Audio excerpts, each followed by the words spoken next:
puis sans savoir, 1975. Elle,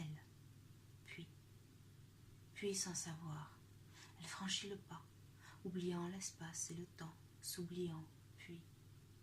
Elle se laissait couler sans son bloc de liquide poudré, dans une chute vertigineuse, la familiarisant à l'enveloppante obscurité lumineuse. Les bords de la gueule béante du gouffre d'appui se dissolvaient. Deux, pourtant inexistants, n'étaient visibles que son vol à elle.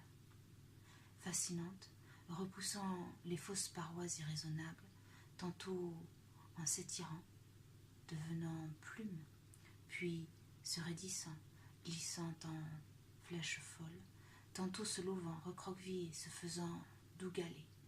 Elle descendait, chute, chute folle. Elle était une Alice d'un autre temps, d'un autre défi. Ses frères et ses sœurs de hutte connaîtraient le même chemin. Transpercements et déchirements que la progression de son corps obligeait la laissèrent pénétrer une couche de pétales virevoltants qui s'épaississait pour la réceptionner. Tout n'avait-il été qu'un songe? Son silence fut brisé par l'oxygène gorgeant ses poumons, donnant à ses hurlements de nourrisson se mêlant à la joie des immortels l'allure d'un chant d'exaltation. La naissance effaçait inexorablement ses souvenirs des infinis instants d'avant.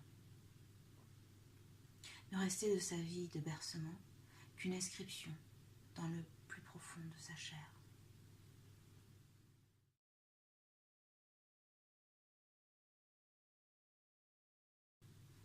Promesse vague, 36 ans plus tard, été 2011. L'homme qu'elle avait épousé avait simulé ses vœux de mariage, alors qu'elle avait dit oui devant Dieu, croyant savoir ce qu'était l'amour. Il n'avait formulé qu'une vague promesse devant un simple curé gardien de l'église. Un homme, songeait-il, est appelé à être témoin de l'acquiescement de l'engagement de sa femme, non dit tenu comme socialement correct. Le contrat ne consistait point en un partage à égalité, mais se faisait sur diverses notes complémentaires, chacune à sens unique, appuyant paradoxalement des déséquilibres rééquilibrants. Comme pour compenser, comme pour sceller les liens aussi fortement que dans un mariage glorieux, elle lui offrait en échange de ses mensonges et de ses vérités masquées, adoration et soumission. Il avait toujours su afficher bonté, sincère suivant sa propre définition du terme, tellement tristement relative si l'on était imprégné d'une éthique noble dans l'absolu.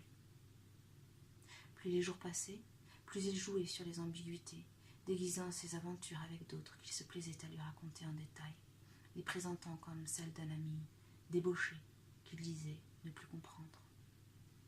Elle avait douté de son innocence. Lui, feignant la consternation devant le manque de confiance qu'elle lui témoignait.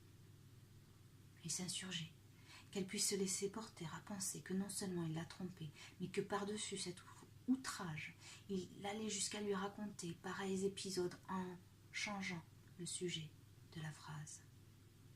Il lui assurait que jamais tel scénario ne pourrait se voir produire tant qu'ils seraient ensemble, et qu'il ne voyait pas non plus comment ils pourraient un jour se séparer. Elle invoquait la misère de ses filles, qui les incite à tout entreprendre pour subjuguer les étrangers.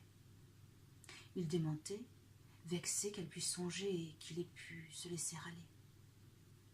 Elle avait alors cru en sa bonne foi, puis, le temps passant, les absences se multipliant, le doute s'immisçant, elle lui avait à nouveau fait part de ses inquiétudes. Combien de fois lui avait-il juré sur tout ce qu'elle voulait, qu'il était l'incarnation même de la fidélité, qu'il ne l'avait jamais trompée, qu'il ne la tromperait jamais, et que si cela devait lui arriver via il ne savait quel mystère, il aurait l'honnêteté absolue de lui avouer, de lui demander pardon, d'accepter toute conséquence. Il ajoutait qu'il déplorait qu'il eût à fréquenter des lieux douteux, dont il disait foncièrement réprouver la morale, mais que son devoir l'appelait à rejoindre ses clients richissimes dans cette ville réputée pour ses spectacles limites. Ceux qui n'en étaient pas friands, ceux qui se disaient réprobateurs même, en étaient curieux et ne quittaient presque jamais la cité sans y poser les yeux en s'attablant, observant les nuits devant un cocktail léger. Elle s'offusquait qu'il puisse participer à entretenir ce commerce. Il lui avait proposé malicieusement de le suivre. Elle avait marché dans les rues, mais il refusait, outré à l'idée de contribuer directement à la débauche de jeunes filles pubères en venant s'asseoir et consommer dans les tavernes sombres où elles se vendaient souvent seulement quelques étages plus haut. Bien sûr, elle savait que pour ces filles, les hommes qu'elles soulageaient leur permettaient de boucler les fins de mois, et ceux qu'elles ensorcelaient nourrissaient leur famille entière. Elle ne les jugeait pas elles, mais le système qui les entourait. Elle avait proposé d'autres solutions, comme inviter les clients de la compagnie qui l'employait, ou les mener dans des lieux culturels ravissants. Il s'était moqué, la traitant de douce rêveuse, naïve, en devenir ridicule. Elle savait que perdre ses clients, c'était perdre d'immenses parts de marché. Perdre du marché, c'était perdre des employés. Perdre des employés, c'était mettre des familles à la rue. Mettre des familles à la rue, c'était condamner des filles à monter les étages des tavernes. Il forçait l'esclavement intérieur en la voyant en tirer de telles conclusions. Le son de son propre rire faisait taire ce qui ne lui aurait pas permis de se mentir à lui-même sur l'injustice de sa vision. Il pouffait à la vue des élans d'émotions contradictoires qu'il faisait surgir en elle, se délectant de manier l'ironie avec brio. Quand elle entendait « I swear, ces spectacles, ça me fait rien !» il venait souffler « I swear !» Ces tournures de phrases qu'il qualifiait silencieusement, et c'était en quelque sorte une évidence, de magnifiques traits d'esprit, rassuraient son ego, lui conférant l'impression d'un intellect, sinon supérieur au sien, en tout cas un quotient lui ayant permis d'établir un contact avec un secret flou. Comment faisait-il, lui, si doué pour ce qu'elle ne comprenait pas, pour rester avec cette femme, idiote, étrange, disons d'une intelligence paradoxale, puisqu'inutile dans la jungle de la vie qui demandait des compétences différentes. Ils étaient tant les mêmes, parce qu'il s'efforçait de faire au mieux de ce que l'environnement et ses conséquences des choix passés accordaient, effaçant sur le passage une limite tranchée de ce qui était bon et juste. Leur direction de marche s'opposait inexorablement. Ce qu'ils avaient pu verser en commun pour assurer une complémentarité maritale ne fonctionnait presque plus territorialement. Les liens passés se défaisaient et se retissaient autres, plus pratiques, plus distants, dans une sorte de non-lieu surprenant. Elle comprenait qu'il ne fallait pas qu'elle comprenne trop tôt, afin de consciemment vivre inconsciemment, semi-insoucieuse, servant ainsi efficacement, quotidiennement, le confort immédiat de leurs enfants. Mais l'horloge cavalant les années, le soir, quand il rentrait, le temps s'engluait. Ces phases d'ivresse faisaient de plus en plus souvent remonter des démons, ne laissant aucune place à une sorte de finesse d'esprit. Il avait d'un temps, pour maintenir une sorte de neutralité, usé de filtres faits de compliments pour la critiquer et d'insultes pour l'encenser. À présent, le sombre sarcasme, associant vulgarité et méchanceté, s'étalait, signe d'une sobriété qui s'espaçait en sa présence et d'un respect presque disparu.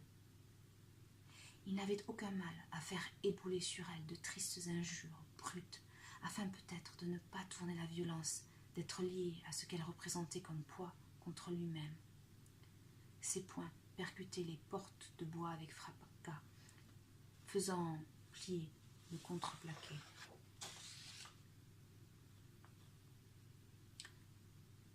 Les excuses s'amoncelaient. Il n'avait pu rentrer la nuit parce qu'il était trop dangereux de prendre le volant après le dîner à cause de la fatigue accumulée au travail. Elle aurait pu venir le chercher, mais elle avait des enfants et il ne voulait pas l'ennuyer. Et la plaidoirie était bâtie sur des éléments qu'elle ne pouvait rejeter, sauf à vouloir à tout prix chausser les yeux.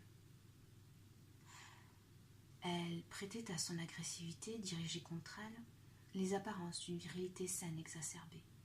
Non pas que son moi profond croyait pleinement en la narration, mais parce que ne pas détourner le regard était le risque d'arracher ses enfants à l'Éden qu'elle leur avait construit. La prison dans laquelle il la séquestrait n'avait plus besoin de murs, ni même finalement de lui pour tenir.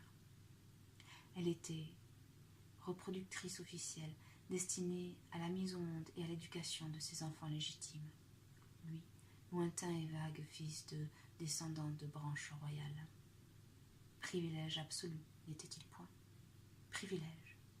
S'il ne pensait le qualifiant pleinement, il était gravé dans le granit méandreux de son subconscient, ce qui évitait de faire naître en lui toute forme de culpabilité quant à la manière dont il la traitait.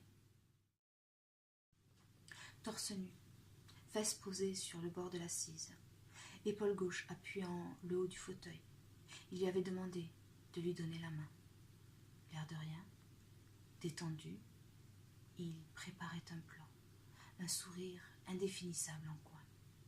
Elle se leva, soudain, en ravalant un hurlement.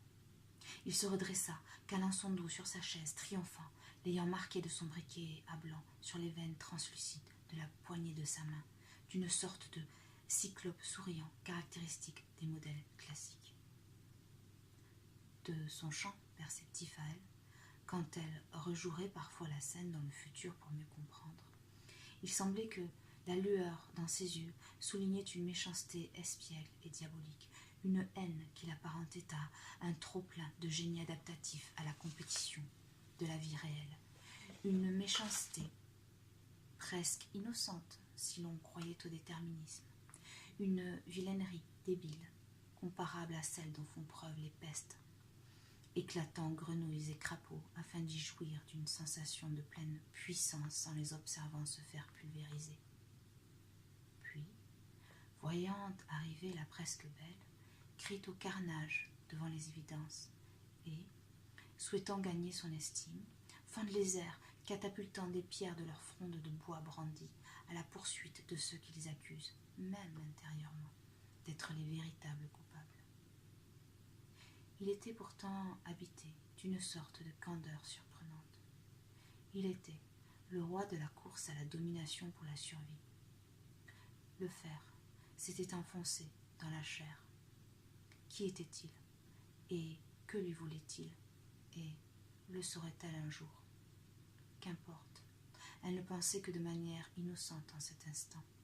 Elle geignait la douleur de la brûlure physique ponctuelle, s'atténuant pourtant, sous le coup profond d'une seconde plaie prégnante, invisible, bien plus intense, gagnant tout son être, imprimant une douloureuse cicatrice en son cœur, suppurant surprise, déception, désespoir.